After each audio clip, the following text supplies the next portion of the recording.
저희는 지난주일부터 성령 강림절을 시작하면서 품위 있게 질서 있게라고 하는 큰 타이틀을 가지고 이제 성령님에 대하여서 또 성령님의 은사에 대한 말씀을 함께 시작했습니다. 오늘은 이제 두 번째 시간으로서 고린도전서 13장의 말씀을 함께 살펴보려고 하는데요. 인사를 안 하고 그냥 넘어가면 우리 아쉬울 것 같아서 우리 3주 동안 저희 교회의 패스워드이죠. 우리 서로 보시면서 한 분은 품위 있게, 다른 한 분은 질서 있게 한번 같이 우리 인사하시면서 말씀 한번 나누기를 원합니다. 품위 있게, 질서 있게 하시기를 바랍니다. 잠깐 우리 지난주의 말씀을 정리하고 이제 오늘 본문의 말씀으로 말씀을 연결해 보시면 사도 바울은 성령님에 대한 말씀을 시작하면서 신령한 것에 대하여서 알지 못하기를 원하지 아니하노라라고 이야기하면서 꽈배기 같은 말씀이기는 하지만 신앙생활을 하는 사람이라고 한다면 반드시 그리고 꼭 성령님에 대하여서 바르게 그리고 정확하게 알아야 한다라고 하는 말씀으로 이제 본문의 말씀을 시작했습니다.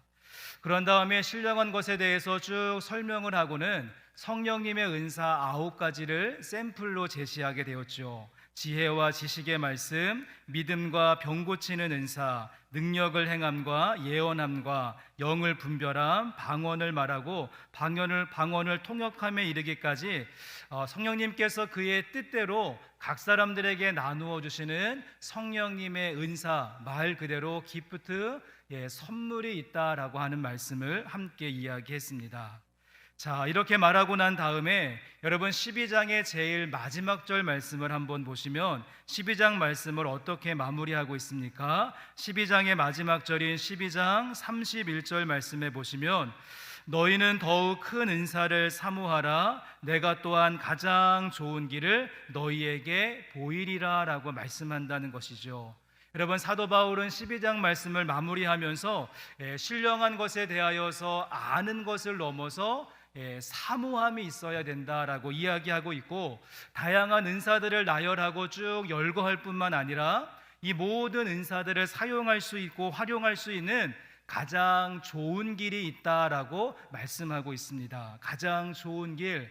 여러분 그래서 영어 성경에 보시면 우리에게 신령한 것에 대해서 아는 것을 넘어서 베스트 기프트라고 하면서 베스트 최고의 좋은 은사가 있는데 그것을 사모하라라고 말하고 있고, 또한 이 모든 은사를 선용할 수 있는 most excellent way, 가장 most 최고의 좋은 길이 있다라고 말씀하고 있는 것이죠.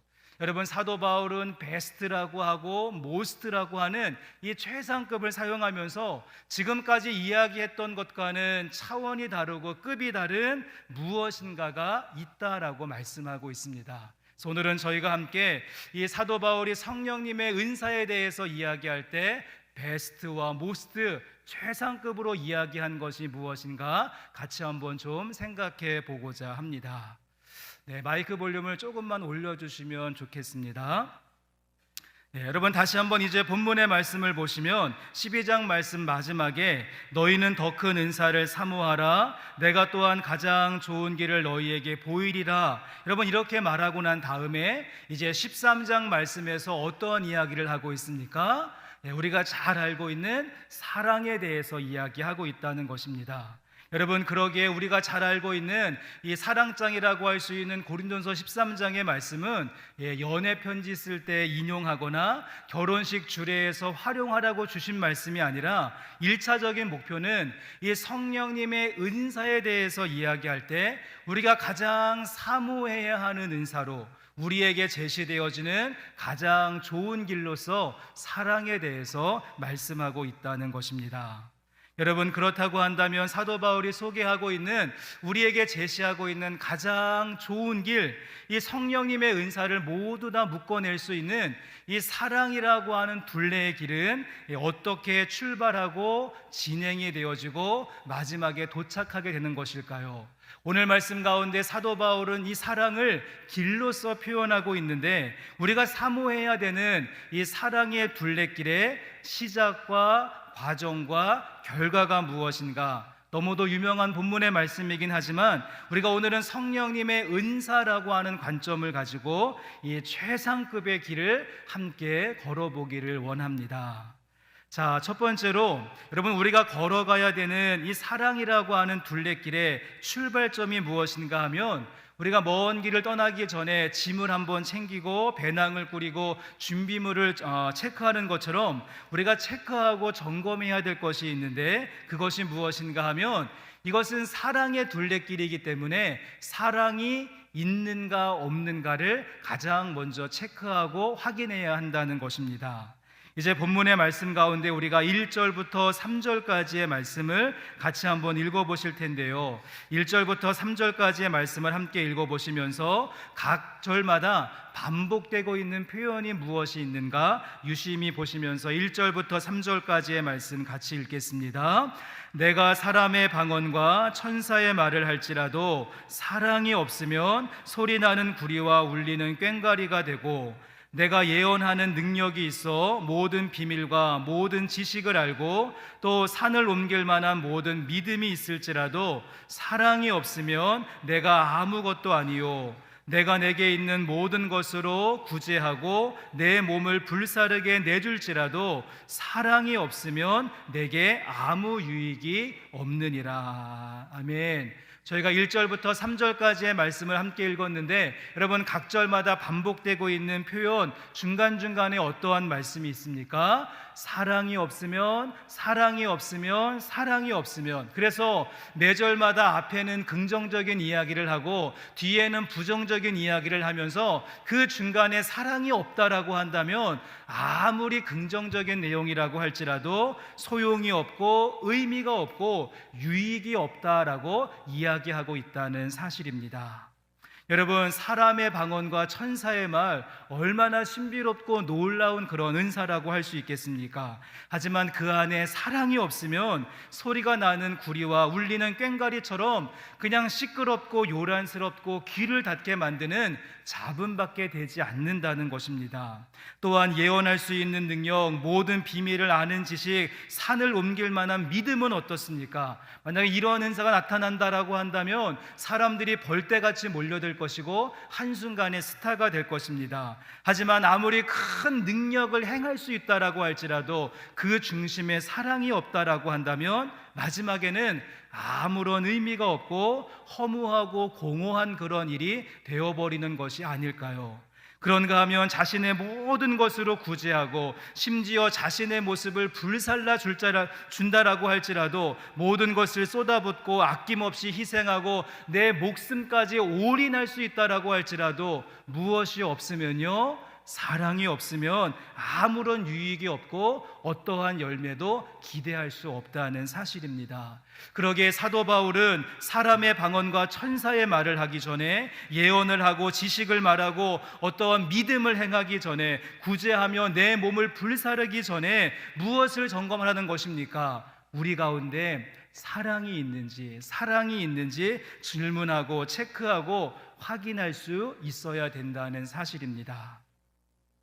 사도행전 2장 말씀에 보시면 예루살렘 교회에 성령님의 놀라운 역사와 그런 풍성한 일들이 펼쳐지게 되어집니다. 오순절날 급하고 강한 바람같이 그들 가운데 임하고 불의 혀처럼 갈라지는 것들이 각 사람 가운데 임하여서 서로 다른 나라 말로 이야기하는 방언이 터지는 역사가 있었습니다. 이렇게 성령님의 일하심을 통하여서 폭발적인 그런 일들이 있었고, 사도행전 2장의 후반부의 말씀에 보시면 그 성령의 임재가 있었던 예루살렘 교회가 어떻게 되어집니까? 성령의 놀라운 능력이 임하게 되어지자 교회가 점점 부흥하게 되고요, 또 서로 성도들 가운데 물건을 통용하고 공동체의 덕을 세우고 전심으로 그들이 하나님을 찬미하게 되어졌을 때, 심지어는 교회 밖에 있었던 하나님을 모르던 넌 크리스찬들에게 칭송을 받는 그런 모습으로 성령의 역사가 이어지게 되었다는 사실입니다. 여러분, 그런데 오늘 말씀에 나오는 고린도 교회는 어떻습니까? 이들에게도 똑같은 성령의 역사와 기름 부으심이 있었습니다. 여러분, 예루살렘 교회 못지않게 놀랍고 폭발적이고 신비한 일들이 있었던 고린도 교회의 모습이었죠. 그런데 성령님의 은사를 체험하고 난 다음에 고린도 교회는 이상하게도 더 혼란스러워지고 파벌이 생기고 또 분쟁이 그치지 않고 영적인 교만이 찾아오게 되었다는 사실입니다. 분명히 예루살렘 교회에 임한 성령님이나 또 고린도 교회에 임한 성령님이나 동일하신 성령님인데 왜 한쪽 교회는 긍정적인 결과로 다른 한쪽 교회는 부정적인 결과로 나오게 되어졌는가? 그 분수령은 무엇인가? 사도 바울은 이야기하기를 사랑이 없으면 사랑에서 그 원인을 찾고 있다는 사실입니다. 여러분, 그렇습니다. 사랑이 없는 은사는 상한 음식과 같기 때문에 오히려 배탈이 나고 부작용이 심할 수 있습니다. 사랑이 없기에 시끄럽고 요란스러운 일로, 의미 없고 공허한 일로, 유익과 열매가 없는 일로 진행된다는 사실입니다. 함께 예배하는 성도 여러분, 그러기에 우리가 받은 은사가 상한 음식이 되지 않도록 여러분, 우리가 정말 사랑의 모습을 가지고 있는지 점검하고 체크하며 사랑으로 출발할 수 있는 믿음의 성도들 되시기를 주님의 이름으로 간절히 소망합니다.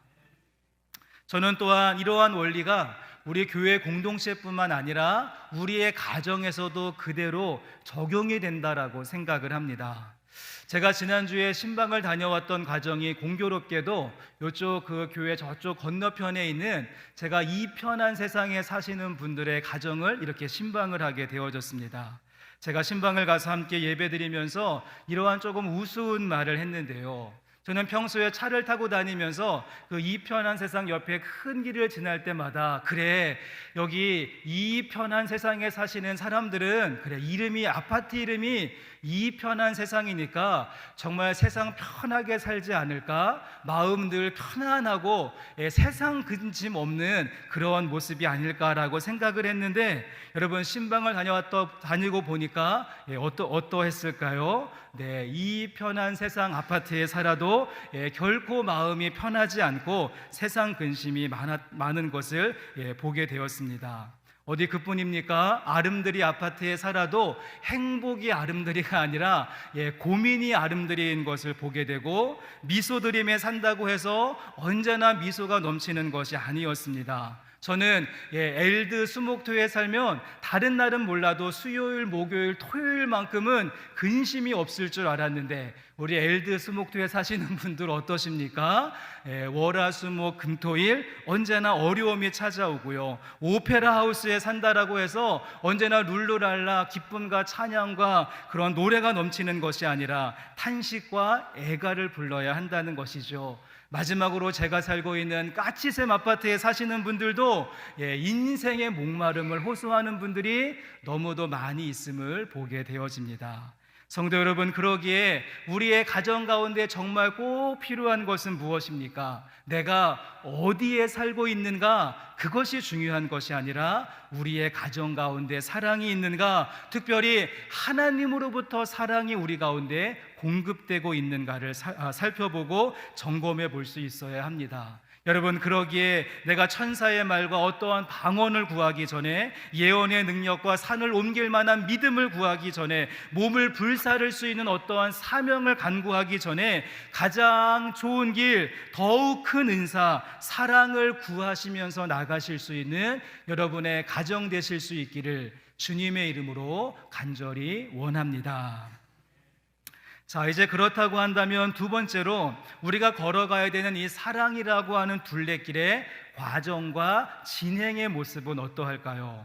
우리가 앞에서 베스트와 모스트의 그 길을 출발했다라고 한다면, 그러면서 사랑이 있는가 없는가를 우리가 점검하고 체크해 보았다면, 그 다음에 이 사랑의 길을 가는 동안 꼭 필요한 것들이 있는데, 우리 이번에는 4절부터 7절까지의 말씀도 한번 같이 읽어보시면서 사랑에는 몇 가지의 특징이 있는지, 한번 손가락으로 헤아려 보시면 좋겠습니다. 4절부터 7절까지의 말씀도 함께 읽겠습니다. 사랑은 오래 참고 사랑은 온유하며 시기하지 아니하며 사랑은 자랑하지 아니하며 교만하지 아니하며 무례히 행하지 아니하며 자기의 유익을 구하지 아니하며 성내지 아니하며 악한 것을 생각하지 아니하며 불의를 기뻐하지 아니하며 진리와 함께 기뻐하고 모든 것을 참으며 모든 것을 믿으며 모든 것을 바라며 모든 것을 견디느니라. 아멘. 여러분, 사랑의 과정을 몇 가지로 소개하고 있습니까? 아마 손가락으로 헤아려 보다가 손가락이 부족하셨을 텐데요. 사도 바울은 무려 15가지를 가지고 사랑이란 무엇인가에 대해서 이야기하고 세분화시키고 있습니다. 사랑은 오래 참음부터 시작하여서 모든 것을 바라고 모든 것을 견딘다에까지 이르기까지 15가지로 풀어놓고 있는 것을 보게 됩니다.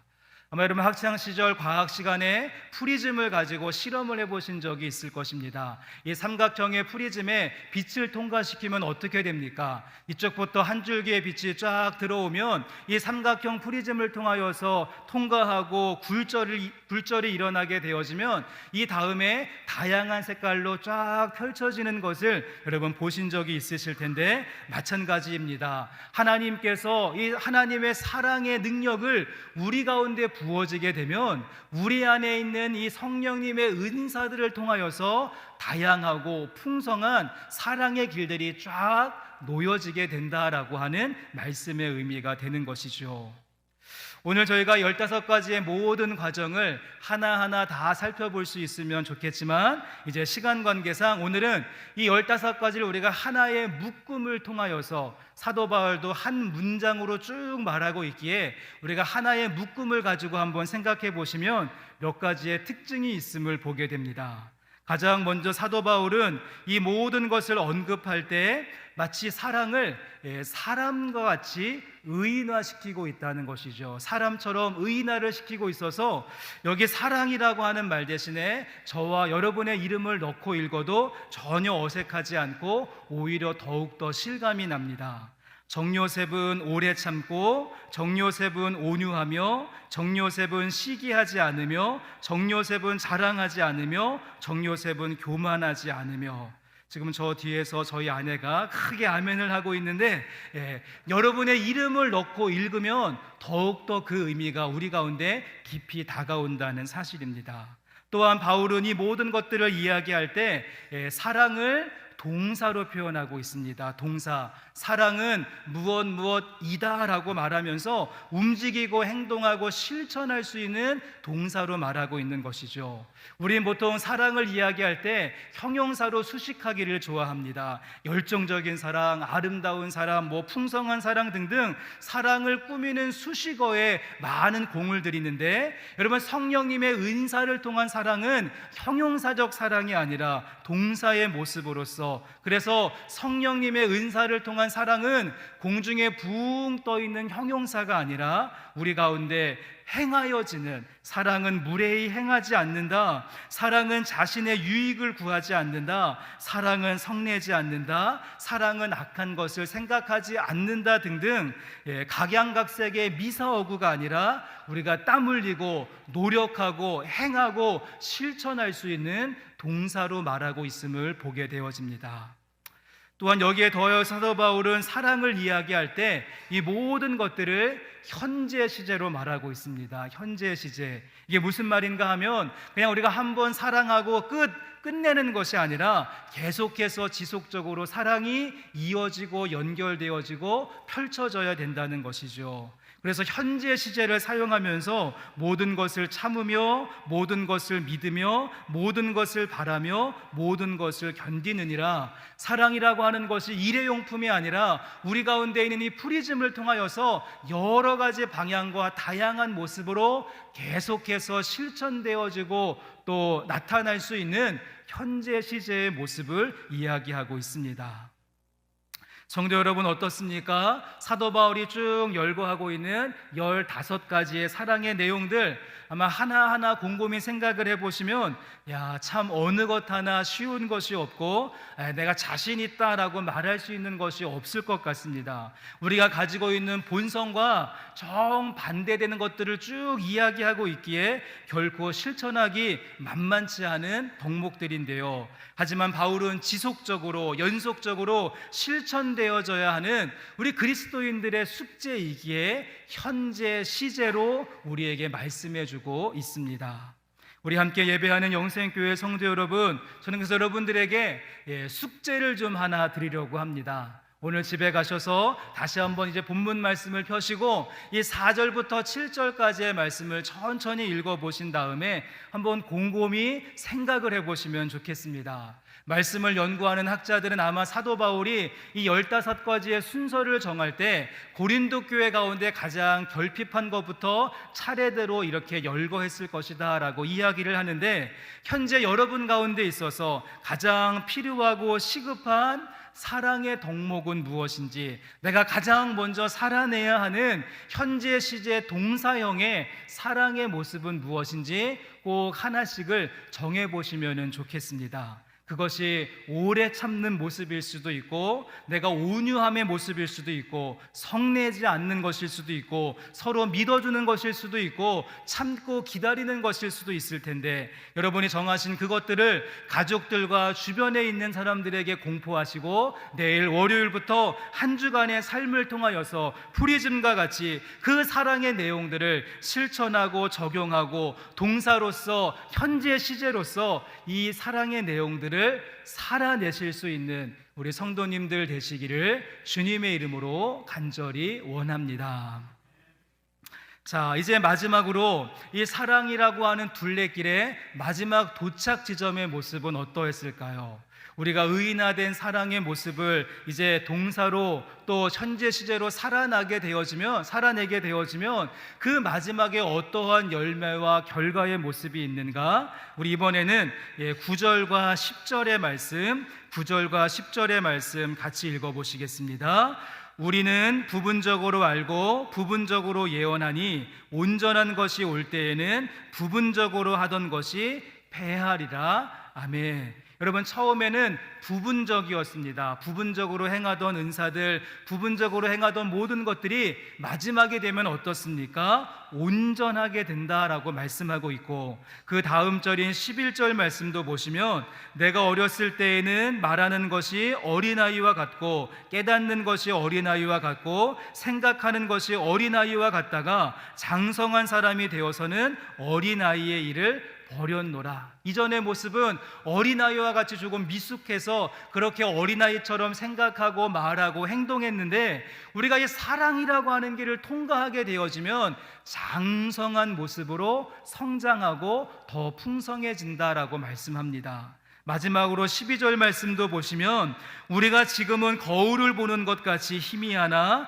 그때에는 얼굴과 얼굴을 대하여 볼 것이요 지금은 내가 부분적으로 아나 그때에는 주께서 나를 아신 것 같이 내가 온전히 알리라. 여러분, 처음에는 거울을 보는 것처럼 뿌옇하고 희미하고 잘 보이지 않았습니다. 하지만 마지막 순간이 되어지자 얼굴과 얼굴을 마주하는 것처럼 모든 것들이 환해지고 선명해지게 된다는 것이죠. 한번 정리해 보시면 부분적이었던 것들이 완전해지는 것이고요, 어린아이와 같이 미숙했던 것이 장성한 모습으로 성숙하는 것이고, 거울처럼 희미했던 것들이 얼굴과 얼굴을 보는 것처럼 모든 것들이 선명해지고 환해진다는 것입니다.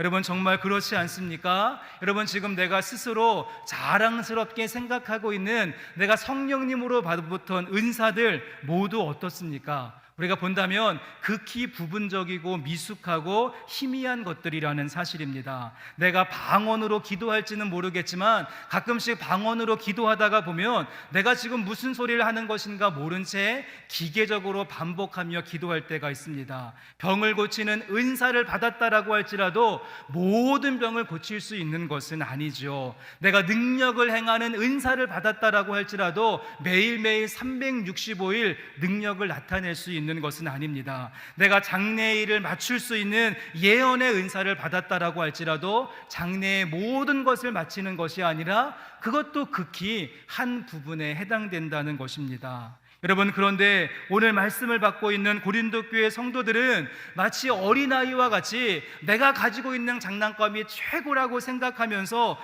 서로 자랑하고 다투고 있는 모습을 보여주고 있었습니다. 극히 부분적이고 보다 희미한 그런 내용들인데 그것을 최고라고 생각하며 내가 받은 은사가 최고라고 생각하며 다른 사람들을 우습게 여기고 자랑하고 교만하고 시기하는 모습들이 그들 가운데 있었던 것이죠.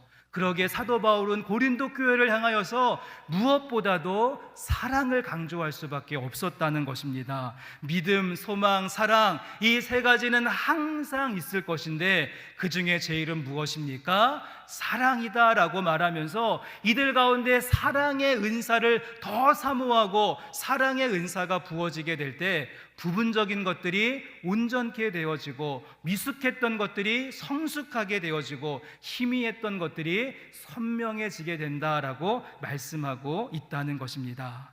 여러분, 사도 바울은 고린도 교회 성도들에게 여러분이 가지고 있는 그 성령님의 은사가 날 것이라고 한다면 그 날 것을 사랑이라고 하는 포장지로 잘 포장하여서 선용하시기를 바랍니다. 그럴 때 부분적인 은사를 넘어서 온전한 큰 그림을 보게 될 것입니다. 어린아이와 같은 미숙함을 버리고 성숙함으로 감당하게 될 것입니다. 나에게 이러한 은사를 주신 이유와 목적이 무엇인가? 그동안은 희미한 안개와 같았는데 이제는 하나님의 얼굴 앞에 선 것처럼 내가 무엇을 해야 될지 선명하게 알게 될 것입니다 라고 이야기하고 있다는 것입니다.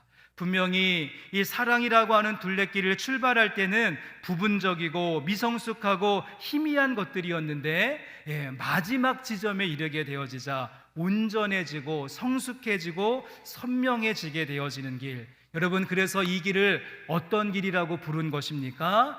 가장 좋은 길이라고, 베스트와 모스트를 쓰면서 가장 최상급의 길이라고 말씀해 주었다는 사실입니다.